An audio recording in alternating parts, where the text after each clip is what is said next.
ኛው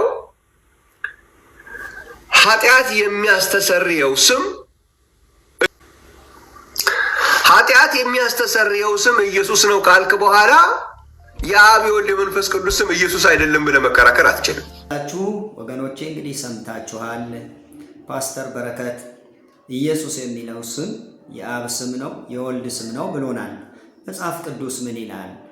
ደግሞስ የማንን እንስማ?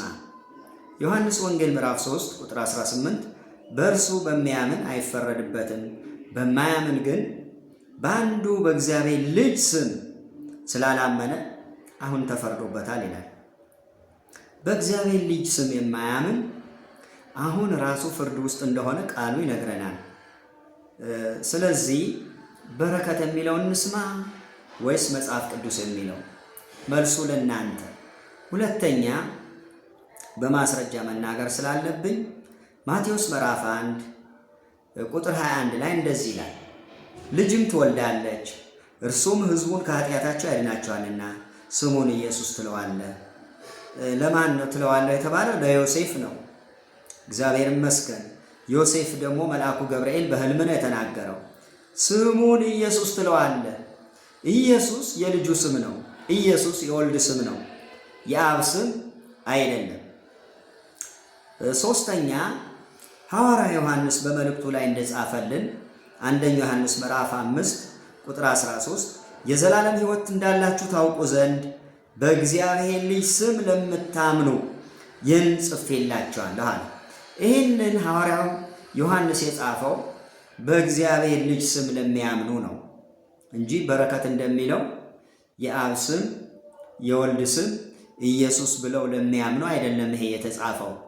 ስለዚህ እሱ የተናገረው እጅግ ስህተት እንደሆነ ቃሉ እየነገረን ነው። የሐዋርያ ሥራ ምዕራፍ 3 ቁጥር 16 እንደዚህ ይላል። ይሄ ስፍራ ስለ ሽባው ሰው ነው የሚናገረው። በስሙም በማመን ይህን የምታዩትና የምታውቁትን የእርሱ ስም አጸናው። በእርሱም በኩል የሆነው እምነት በሁላችሁም ፊት ይህንን ፍጹም ጤና ሰጠው ይላል።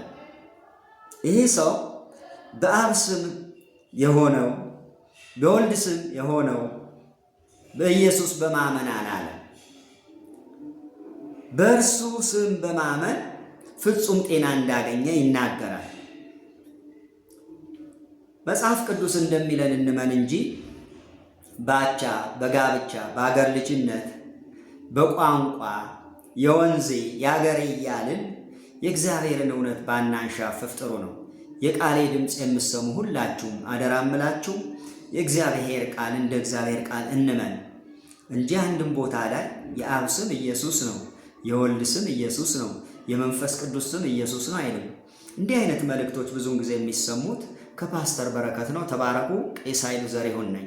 ሼር ማድረግን አትርሱ።